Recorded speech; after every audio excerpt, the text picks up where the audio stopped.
There we go, and we're live. Hello, hello, everyone.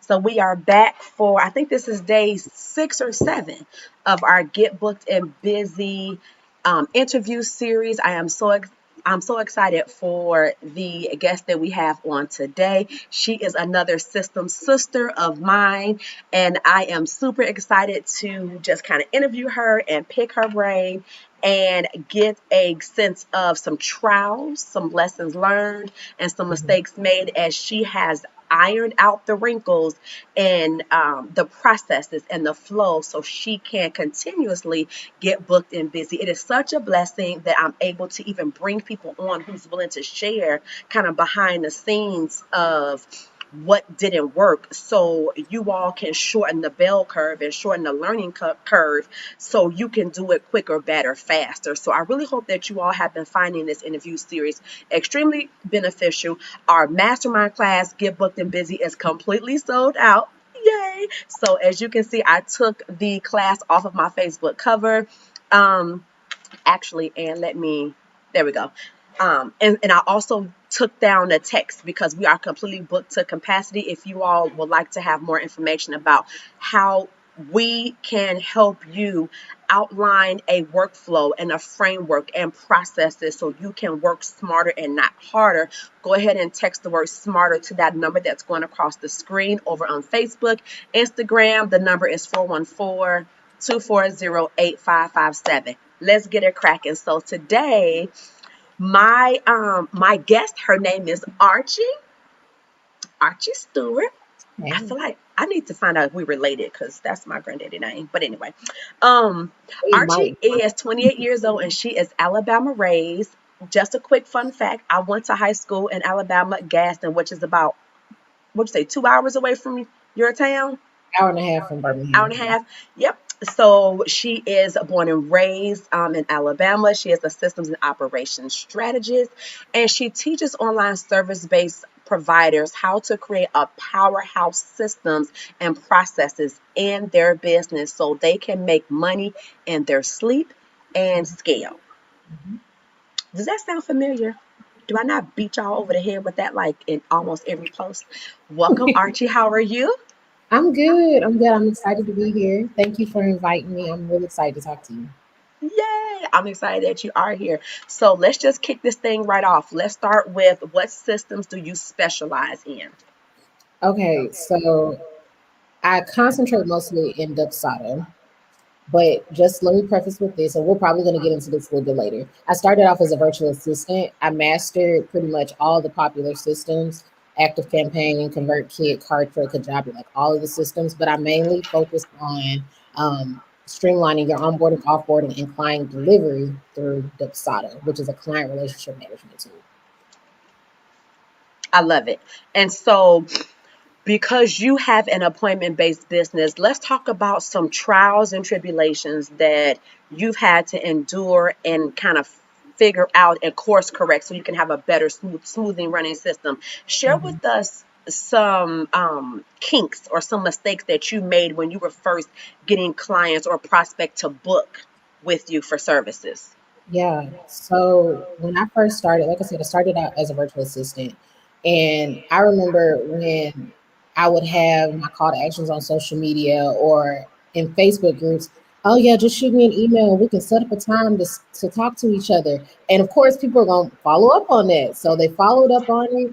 And I just remember us going back and forth in our emails, trying to figure out days and times that work for us. And I'm in Central Standard Time. A lot of my clients are in Eastern Time or Pacific Time. So having to figure out a day and a time manually without having any type of system was a really big headache. And on top of that, I was working full time. So trying to figure out a day and time in my like in the frame of time that I could, on top of them working all day long in their own businesses, it was a big challenge. Also, another place where, or another time where it was really hard to get people to schedule was when, if I was at work and say somebody did email me and I couldn't answer, obviously, I couldn't answer until I got home at 5 o'clock. Well, that was a missed opportunity for someone to work with me because I couldn't get back to them quickly.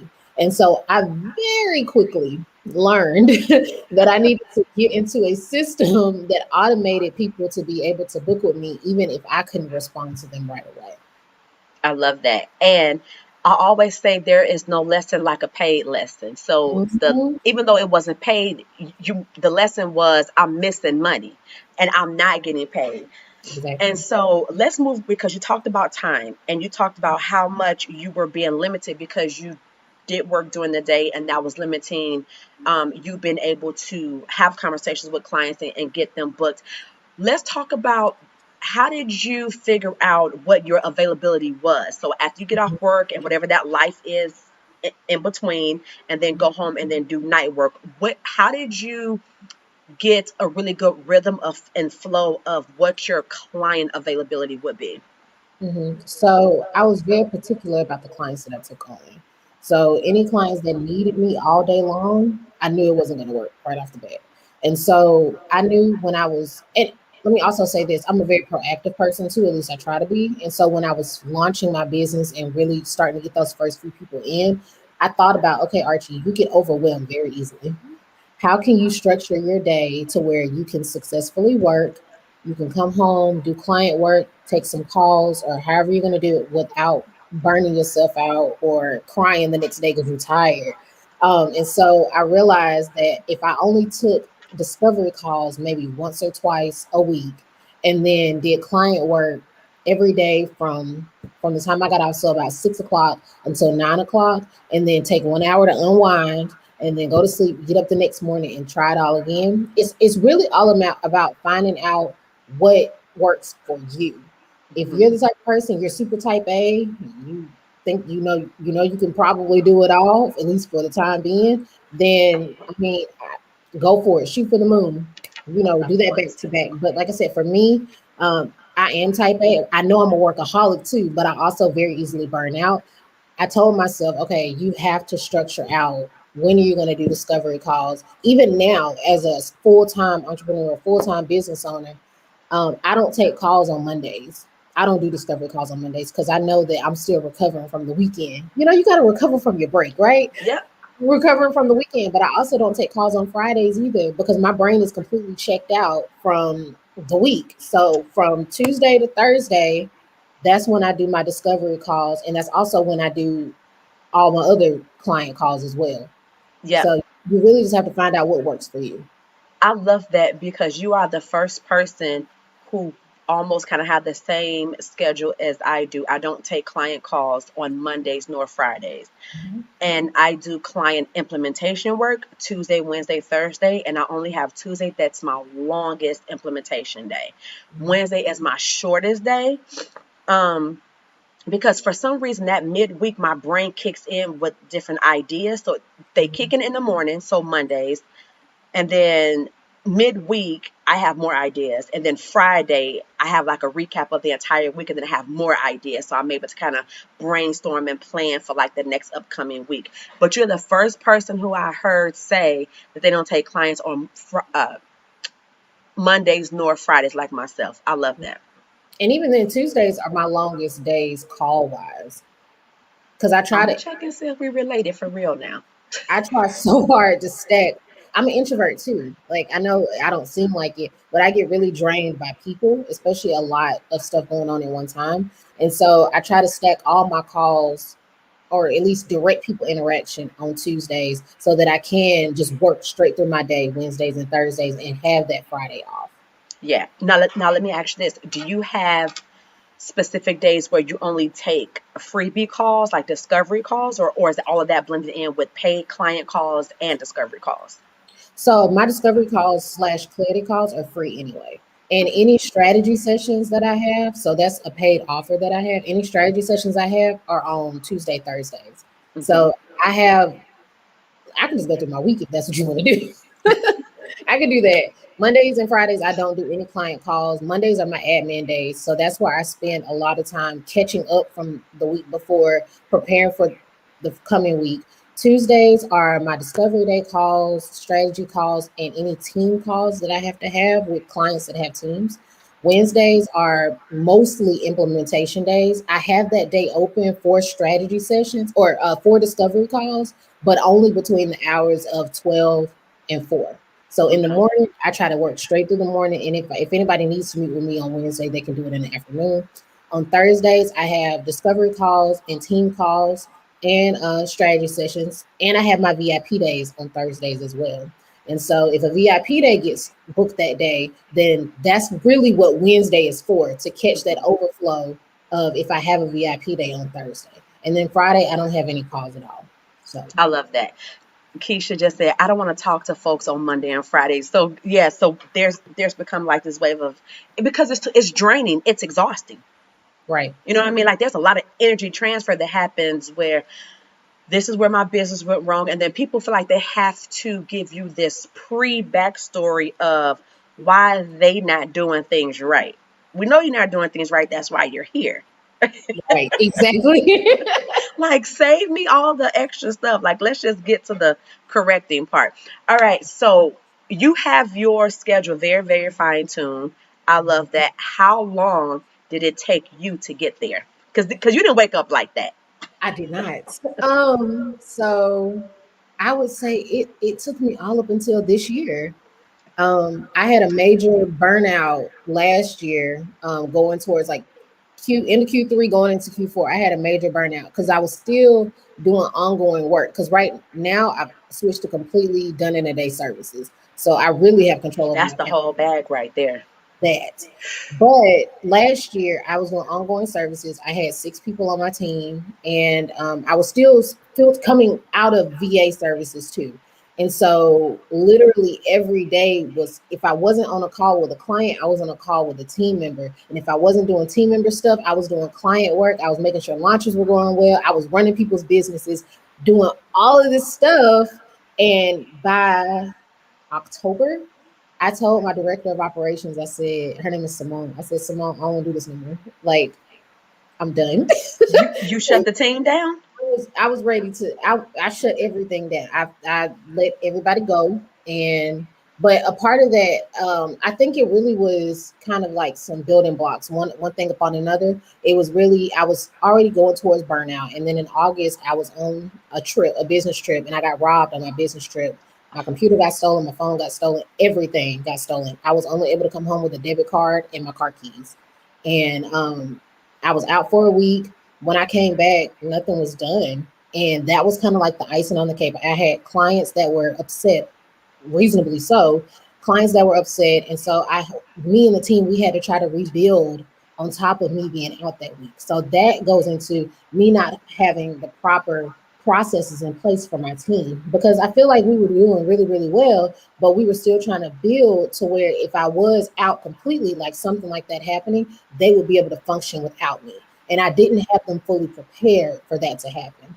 And so we Mm. literally had to let everybody go and then just start from square one. And when we decided to let everybody go and stop the ongoing operations management and virtual assistant services, that's when I decided to just do VIP days. Because again, I'm an introvert and I was already Mhm. starting to burn out. And I said, I can't keep going the way that I've been going. And Yeah. so I redid all of my systems, refocused all of my packages, re-strategized everything to support this new business model. And I launched it all the way off January this year. And I can tell you, I feel so much better. Like somebody could schedule a call with me right now and they'll be fine. Like they're going to get a Mhm. confirmation email. They're going to get their link to the video call. They're going to get reminder emails. All I got to do is show up. When I create my client systems and I tell them, okay, after we get done, all you have to do is just show up. Now, if there's like a pre-form that you have to kind of look over, because I put that buffer time like at 30 minutes or 15 minutes, and before the scheduled time to look over their form, their questionnaire, what have you. All you gotta do is show up. It blows their mind. Yeah. It blows their mind. When I do Dubsado setups, like people, like my clients, they don't realize like how much of a game changer Dubsado is by itself. Like Yeah, systems in general will change your life and change the way you do business, but Dubsado is so much the meat and the potatoes it's that one click and your whole life has changed. it's changed. And I just did a like a workflow mapping session and I started a Dubsado setup, and my client like went in just to look at everything. I told her don't touch nothing, but she just went in to look at everything, and she was like, "Oh my gosh, everything is so pretty. All my schedulers are here, and my contracts, and there's templates for everything, and there's emails." And like her mind was just blown. And I said, "Now when people want to book a call with you, they don't have to. You don't have to go through all the riffraff. Or if Just give someone, them the link. yeah, just give them the link to schedule a call. If they email you, because most of her clients come through email, or they message her on Facebook. I said, send them this link, let them schedule a call, and you just show up. That's it." Yes, I love that. I was on a client call earlier, and we were working on mapping out like the proposals, the contract, and we were going to get over to like the invoice and all that stuff. Mhm. And she was like, "I'm getting so overwhelmed." Because I was, because it was like, because it's more of like a done with you where Yeah, I consult and say, okay, this is this step, this is this step. Before you can send out a scheduling link, we have to have all of the back end stuff together, because when we do the workflows and the automation, all of these pages and emails and forms and questionnaires have to be already created. So we can just right, link everything together. And so right, we're at the proposal, and well, she just finished the packages and the proposal, and now fine tuning the terms and conditions for her contract. And she was like, "I see why this service is $5,000." I said, yes, "And we're not even nowhere near done." She was like, "Oh my God." So yeah. Anywho, let's get back.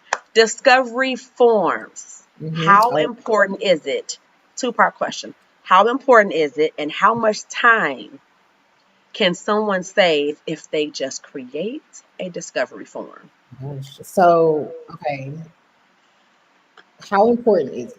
It is paramount. Audio is It doubling. is paramount to the like the lead capture process in your sales process in general. And I say that because if you word the questions on your discovery form just right, it will curve people that can't afford your services. It'll curve the people that are too lazy to fill out the form. It'll curve people that probably are not exactly ready to invest in your services. And it'll, when I'm gonna go ahead and answer the second question, how much time will it save you? Hours and hours of time. Like if your discovery calls are 15, 20, 30 minutes, say you have 3 discovery calls in one day, and each one of those people either can't afford your services or they're not ready for your services, you basically just wasted 60 minutes, an hour of your time out of that day that could have been allotted elsewhere in your business, because these people can't afford, or they're not ready for your service. And so I always tell my clients, if nothing else, at least have the what's your budget question on the questionnaire. What service are you looking for me to do? And have you checked out my website? Would you preach to the people?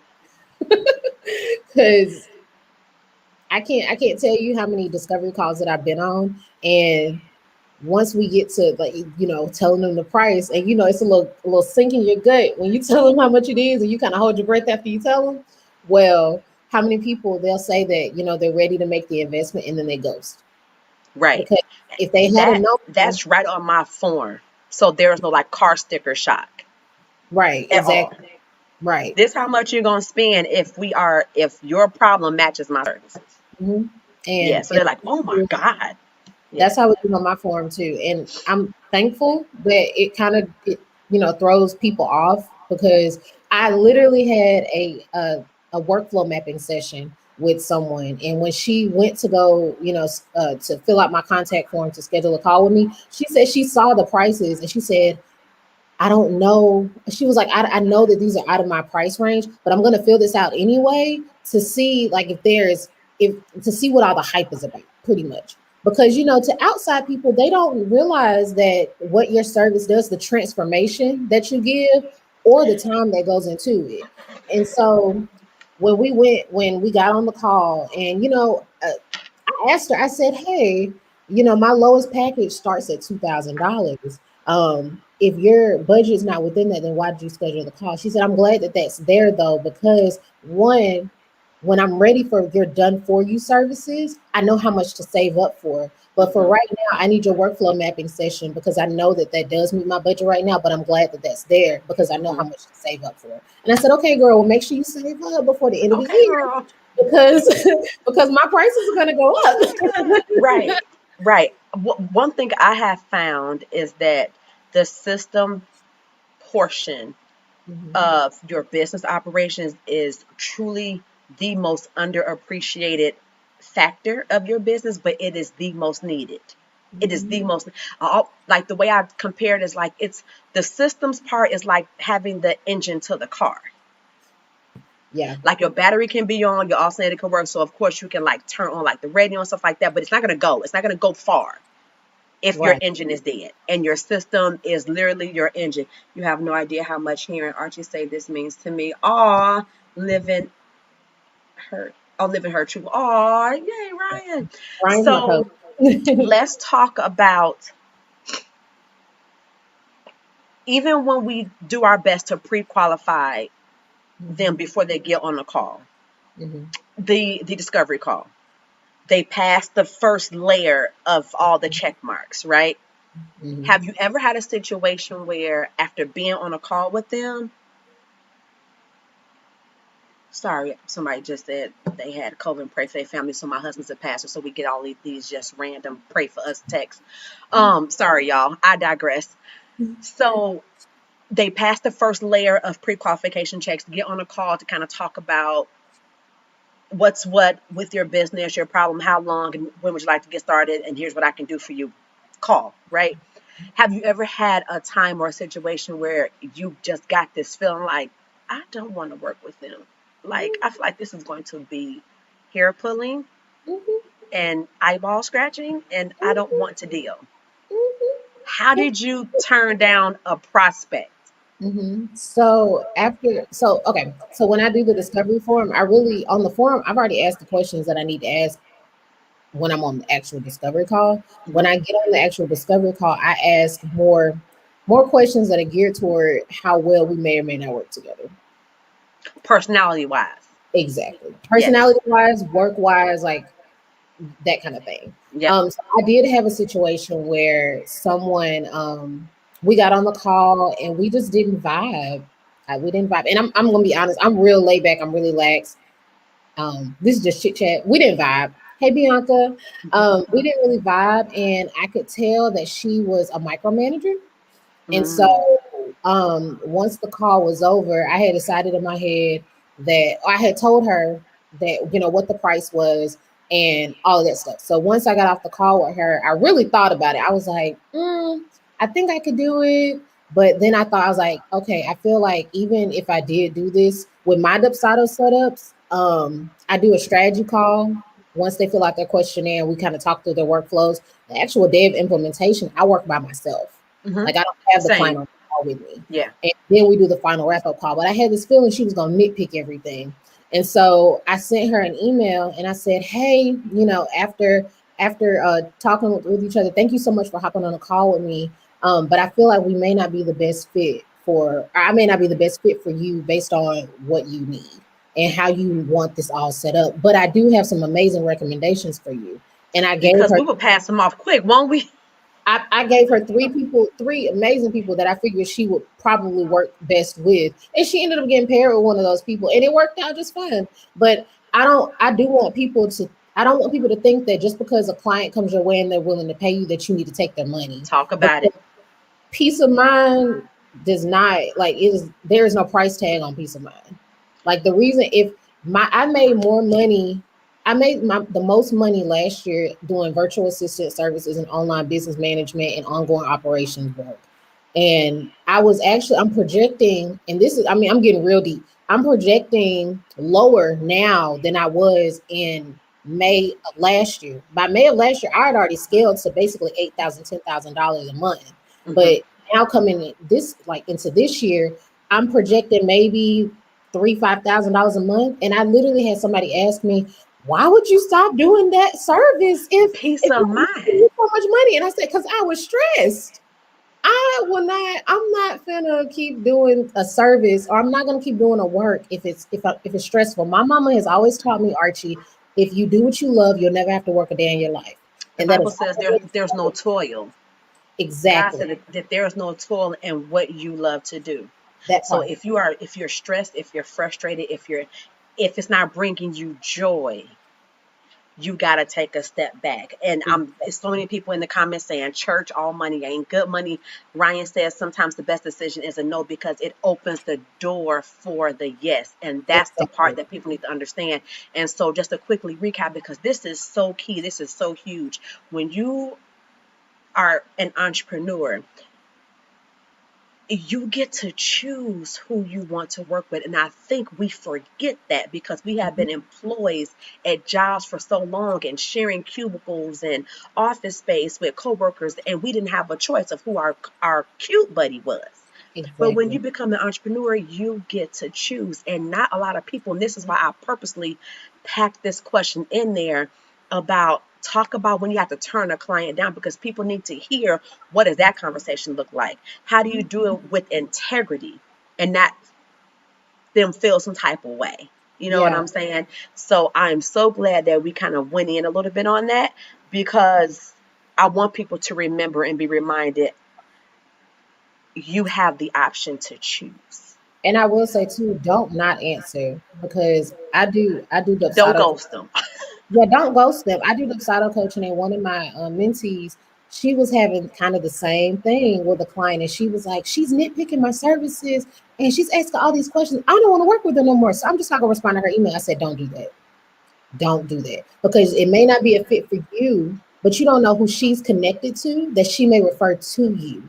You don't know. I've had See, plenty of clients that I did not work with that still referred their business friends to me, and it was a perfect fit. So don't burn bridges. Don't, don't ghost people, because that's not proper business practices. Even if someone's ugly to you, kill them with kindness, and then just let it go, because you never know who those people are connected to. I love it. Facebook is going off. Um, Andrea said all money isn't good money. I love that for sure. And we have to just constantly be reminded that there's a way to turn down money to open up the door for something else, as long as you keep the integrity intact. All right, let's move on to having to give out refunds. Have you ever had to give out a refund to a client? Yes. Okay, talk about it. I typically don't, to be Yeah. honest with you. I typically don't, because with systems, it's a lot that goes into systems. It's a lot of your intellectual property that goes into it, and then also the tangible product. And once it's done, you can't undo it. So um Ryan said he's getting feedback from you, Let Erica. me try to turn my phone down some more. I'm Um, almost super duper low. Savannah said, let's talk about it. Yes, I'm quick to get but some money back. Not but all right, of it. Not right. hey, not all of it. So I've only had to give somebody a refund once. Mhm. And when I gave them that refund, this is around the time when I was having a team. And look, okay, there's like a twofold lesson to this. This particular client, I actually cut her a deal when doing the services with her. I forget why I did that, but anytime you have to do that for somebody, they're more than Red likely flag. they're going to be a headache. And so by the end of the service, I mean, we set up a whole system for this client. We wrote out SOPs. We had built out her business headquarters. We were working with her team to get a communication set up. We had built her an internal team portal. We had did so much stuff for her, and I charged her less than $1,000. Don't ask You me why. lying. Don't ask me why I did it. Don't ask I me was why. about to, I'm about to hang up the phone to you, but we on a whole live. I'm about to slam the phone. You lying. Less than 1,000. The SOPs alone start at 5,000. I know Okay, better. go ahead, talk about it. Tell your truth, Chad. I know better now. I know better now. But when the service was over with, she emailed me with how dissatisfied she was with the particular virtual assistant, because, like I said, I had a team with a particular virtual assistant that she was working with. And she listed out all the things that she said went wrong. And I went back in and I read through all the things that she said, and everything that she actually listed was done. It was done, and it was done ahead of the timeline that it was supposed to be done. The only thing that she really that was probably valid was the fact that at the time that virtual assistant was going through a lot at the time personally, and so she Mhm. wasn't really as responsive as she should have been. And this is something that I talked to her about. And because of this, the client ended up having her team do a couple of the things that she really hired us to do. And Gotcha. so when I found out about it, I was like, oh, I wasn't aware of this, but I will take complete responsibility because I am the business owner. And so she asked for a full refund. And I told her that, everything that you listed on this list has been done by us except for this one bullet point. So I'm willing to give you a partial refund, but not a full refund. And so I ended up giving Partial her. as in half. I'm just curious because it's already 1,000. It So was it partial was as in half. it was less than half. Like it Okay. was when I took the hours that it would have taken for Yeah. that The particular base rate. class, and multiplied it by our rate, and that's what I gave her back, and she was fine with that. So everyone who's watching this, who follow me and know me, you always hear me talk about, even though you do not work on an hourly rate, for situations like this, it's really, really important to know what your base rate is, because when you have to truncate or you have to give partials or fourths or fifths back in refund, you want to make sure that you're not treating the value of the overall service. And so that's Exactly. why it's really, really important to always know what your base rate is. Like I'm $11.11 a minute. A minute, hey, Yeah. that's real. You're really detailed. Yeah, a minute. Hmm. So Hmm. when my time is wasted, I'm like, okay, this is how much time I wasted on X, Y, and Z. That's why I be like on and off. Yeah, Let's but now, talk about. Oh, go ahead. oh, I was going to say now for my VIP days, I have it in my contract where there are no refunds, even On if nothing. Period. nothing, What about because revisions? No revisions. you have 14 days following the final wrap up call. That's when I go in and I show you how everything works. I even go and give you SOPs and Loom videos of how to do the most important things that you need to do in your business. I Time give you. out. This has nothing to do with getting booked and busy, but you open up the door. You create SOPs with the build out. Mhm, yeah, We I gotta give you. talk after this because there's a bigger bag out here that you are just not tapping into.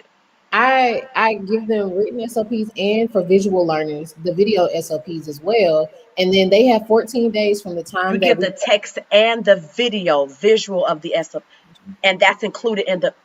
That's included in the package. Now, it's a premium service for a reason. Premium service. But the reason why I That's do that. that's the highest package. Mhm. That's a 10K package. Oh, well, I don't charge 10K for it, but it's we're gonna We get gotta up there. talk after this. Okay, keep going because I'm getting off track. But the reason I do that though is because, like I said, I spent 2 years being a virtual assistant. Hmm. And when I had to follow SOPs, I work better someone showing me. So I work better with video. But there are some people that can do the written SOP and they can go through it, just read it through and they're fine. So I do both. But they have 14 days following the wrap up call to let me know if they need any tweaks, if they need any extra SOPs or any of that. After that 14th day, there's nothing else. So you can't come to me on the 15th day And and say, say, by the hey, way, can you add this workflow? Can you turn on this automation? Can you add this form? No. if if they do that, then I do let them know up front. If that's what you want, then it's $50 an hour, however long it takes me to get it done. And I go ahead and I give them like the set package number of hours depending on what they want. And then I charge them by the number of my rate. And then I get the invoice first and then I go in and do the tweaks. That's Okay. that part too. Don't ever do work Nike unless you're said, oh, Archie, Erica's about to get you together. No, because people need. I made a commitment that everyone who comes across my page will appreciate systems in their business. Mhm. Y'all gonna understand why the price point is so high. Because when you don't have systems in your business, and every aspect of your business needs a system, right? System. From lead generation, prospecting, um, sales, checkout, client onboarding, client Mhm. fulfillment, offboarding, nurturing, follow up. They all need systems. And so people cringe at the price point, but ask yourself, why are you at such a cap in your business? Because you don't have systems in place. Right. Right. Even if you are a service-based business or a service-based provider, Mhm. you're going to hit a cap if you don't have systems in place. Mhm. So what you thought was going to be a scaling issue is going to turn into a time issue, which in turn turn into a money issue. Hmm. And we're the problem solver for that. So Right. how much are you willing to pay to get your problem solved That and part. make more money and And you scale gotta and add teams?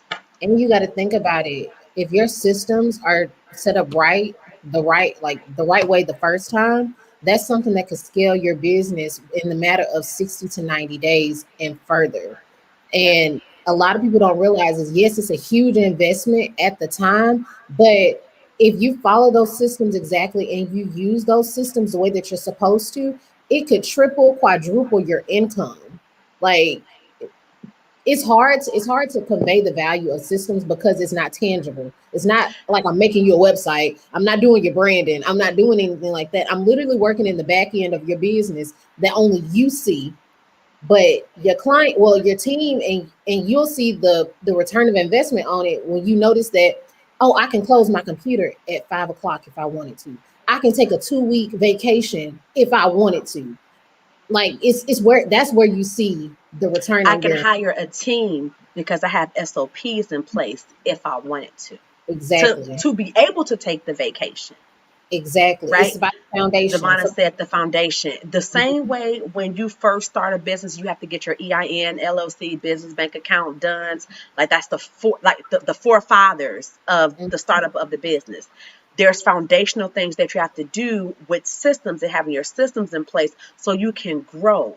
It's like a garden, and you have to kind of like toil and till and dirt and prepare everything so it can grow the right way. And all you have right, to do is water it with prospects. That's all you gotta do. You know what I mean? Let's exactly. talk about prospecting and lead generation. Where Okay. do you get your leads from? Most of my leads are word of mouth. And then the rest of them come from Instagram. I love it. I love it. Literally And 75% is word of mouth. 25% is from Instagram. I'm at 97, 98 referral, and then the other two like social media, like Facebook, Instagram. Yeah. Wow. Wow. That's a blessing to not have to be 100% dependent on social media to get a coin. But I That's keep a telling blessing. myself, imagine if I was consistent on social media and I was really going hard on social You media, would kill it. you won't be able to tell me nothing. You're going to be on the takeoff. I take off. Oh my God. Okay, so let's talk about rebooking. Okay. What issues or challenges have you had with getting current clients to rebook? But well, I guess for your situation, there really isn't a rebook because it's a one and done, right? For the most part, if I have anybody that comes back to me, they're getting me to do like Dubsado maintenance, or they're asking me like they want to set up another consultation for another arm of their business. Like, for example, I work mainly with coaches, consultants, course creators, and things like that. So some of my clients, they started out as a coach, one-to-one or group coaching, but say they want to start doing a membership program and they don't know what systems to use for that part of the business. They'll come back to me and we'll do a consultation, and then it may lead into, okay, you don't need, obviously you already have Dubsado set up, but now we need to look into getting your membership site set up as well. And so they come back to me for that. Okay, and that's a service that you provide, or do you offset, not offset, do you delegate that service out to a sub? Both. So I that's where my systems analysis intensive comes in. We go in and I do an audit. Well, I'll say this. If they come back to me kind of like maybe a month or two later, there's no need to do an audit. But say for instance, I have had a client that came back like 6, 7 months down the road and we did need to audit their systems again. So I could see what we need to take out and what this new platform was going to add in. We kept Dubsado, but then like everything else around it, we needed to rearrange. And so I do the strategy portion of it, and then I refer them out to, if they need a course creator, then a course creator. If they need a launch team, I have a team of launch people that I can outsource them to, or let them know like, hey, let me redirect you this way, because I only mainly focus on the To build strategy. out the website. Mhm. I love that. So we have about 10 minutes left. I like to be respectful of people's time. So I want to talk about, can you give some tips to our audience who are also in the service-based space, and like us, they may have an intellectual property business where we sell our brain, right? Like the price tag is on what we know and the skill set or the level of skill set that's wrapped into what we know. Share some tips for those service providers, so they can market their business better to attract the right clients to book on their calendar for services. Okay. One, don't be afraid to invest in your own business. You don't know it all. That's something that I had to learn. If you invest in experts, then if you invest in experts to help you look like the expert that you are, it'll attract those higher paying clients. Because if someone goes to your website and you don't have a website, I'm sorry, unpopular opinion, you need a website. If you don't have one, you need one. Because nine times out of At least 10, like a landing page. something, because the people that are willing to pay 8, 10, 12, $20,000 for a service, they're probably not on Instagram. At least not really for business. They're Googling people. They're going to Facebook looking for people. And if you don't have something that looks professional to where they can go in and get more information and learn more about you, then you've lost them. So make Yep. sure that you also invest in experts to help you look like the expert. The lead capture form. Make sure your lead capture form asks all the questions. Ask them what their revenue, what their yearly revenue is. Ask them specific questions that you would need to know before the call that's directed or that's directly related to your industry. So I don't know, if you're a web designer, ask them, have you had your website designed before? If so, who was it? Or asking them those type What of did you like? What didn't you like? What yeah, brought you here? How did you? Yeah. yeah, how did you find me? If you're a social media manager and on your questionnaire, you should probably ask the person, what is your personality like? Have you done the Enneagram? Have you done the Myers-Briggs? What's your Kobe? So that you can understand how to work with them in the social media space, because it, yeah. Okay. Pause. Understanding the personality of your client will take light years off of your gray hairs growing. Mhm. Mhm. It took me a minute to master that because Mhm. I am very, very, very type A. If it was Mhm. like a double A, I would say I'm an extrovert double A, Double if A. that was a thing, right? And Yeah. I'm also a ENFJ. Oh, I'm an INFJ. I okay. And for the disc assessment, I'm a 99% D. Oh. So working with timid, shy introverts, I scare them Mm-hmm. unintentionally.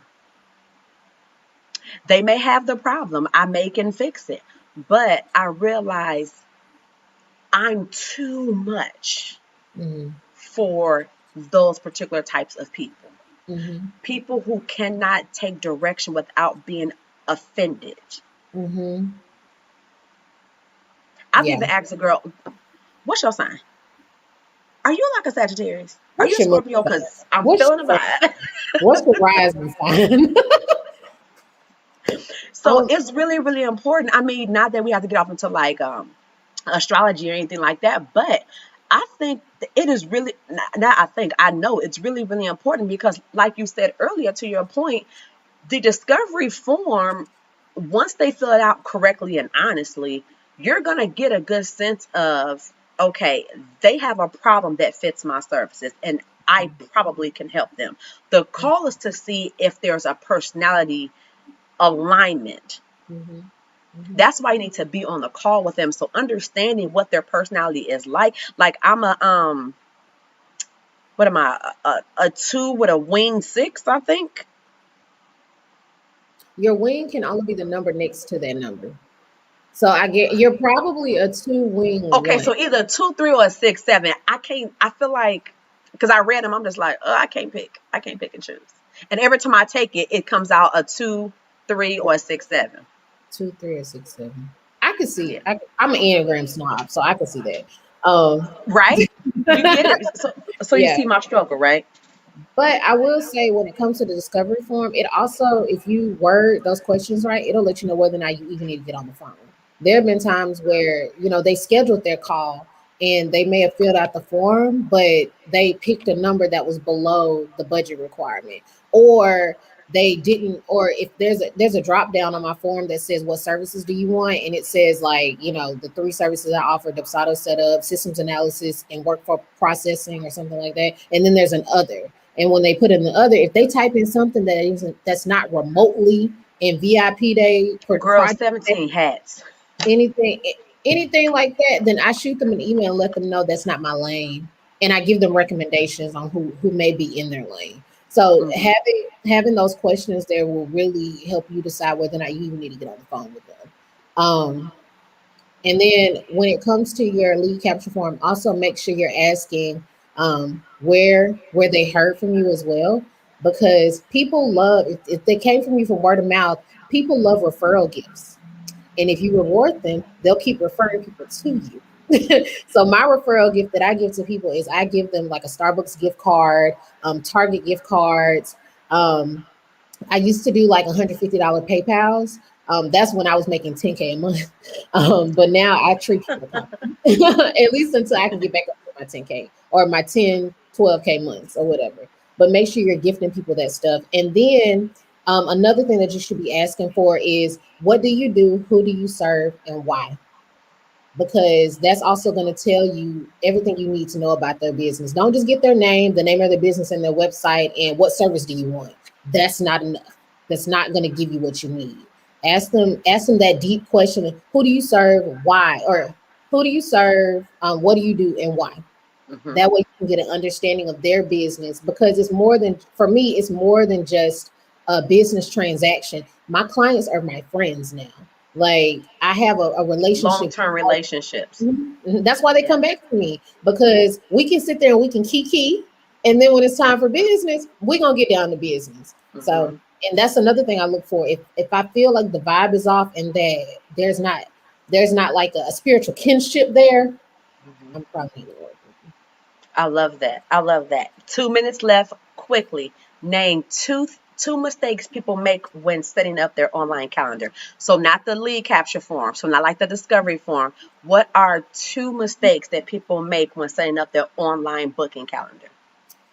Not not putting in that buffer time for how soon they can schedule a call. So if you put 0 hours, someone can schedule a call with you that next hour. 30 in the next 30 minutes. Exactly. So make sure that when it says, do you want to block off time, or how soon can someone schedule a call with you, make sure you put at least 24 to 48 hours, or it's just going to throw your whole day off. And then I think the second mistake that people make is they don't, oh, okay, it's a tie. Sorry. One of them is that they don't do a confirmation, like a confirmation email that automatically gets sent out that gives them the, a recap of what they chose and how to get on the call. And then they don't give themselves enough buffer time between calls. So it'll ask you, like on Acuity, Dubsado, Calendly, do you want to put a buffer in between these windows? And you put 0 before and 0 after. Well, if two or three people want to schedule a call with you, you can have a call at 2:30 to 3, 3:30 to 4, 4 to 4:30. And don't even come up for air. Exactly. That was one of my rookie mistakes I made. I look up and it was like dinner time. And I'm sitting up here like, I can't even use the bathroom because I had scheduled back to back to back to back. It was insane. I will say this. I had a client, so I do online booking build outs for Acuity as well. And they didn't know what buffer was, and they were embarrassed to ask. And I'm saying every system, especially SaaS systems, they have a knowledge base help section on their website. Just Right. do a search of what that word is if you didn't know what that was. So Right. sometimes it will say wrap up time, or it'll say buffer time or something like that. But the other mistake that people make is not becoming familiar with their system. There are Systems. so many clients who are grossly underutilizing the systems that they have. And then they pay us a whole lot of money because they didn't read how to set up their systems, And they didn't realize what all it could do. what all it could do. Mhm. Well, Archie, that's our time. This has been so much fun. Thank you for Thank you. taking the time out and blessing us. Thank you so much for inviting me. I hope that at least everybody take one thing that we said and take action on it. Right, like tonight, tomorrow, if you don't Thanks. work after five No, o'clock. tonight. Don't wait. Take action on it. And I promise you, if you do at least one of the things that we said, it'll change how your business functions. Yes, absolutely. And don't forget, you guys, the masterclass scheduled for the 6th, it has been completely booked out. Those who got tickets, your emails are going out with your instructions on how to log into the class. And for those of you who are having questions or would like a systems assessment to see where you are leaking money in your business and need help plugging those holes, there's a number going across the bottom of the screen. If you are ready to work smarter and not harder, then you can text the word smarter to this number, 414-240-8557. I have to see the number just to remember. And I want you all to go and follow my girl Archie over on Instagram. For those who's watching on Facebook, I want you to follow her over on Instagram at Crowns Enterprises. And if you're watching on Facebook and you're already there, go ahead and follow her Facebook business page. Show some love, like it, follow it, all the things. All right, you guys, until next time, I hope you all found this helpful. Again, we're doing this series because we want you all to work smarter and not harder. We want you to love the systems and processes and the growth of your business. Fall in love with the process. To fall in love with the process, you have to understand the system. Okay? Yep. Until next time, be a blessing to others, and you too will be blessed. Take care. I'm going to log off of Instagram. Hold on. And now, share to IGTV. I forgot I got to do like a whole thing. Add to camera roll. Okay. All right. Facebook family, I appreciate you. YouTube family, I appreciate you. Archie, I'm going to send you a link to this.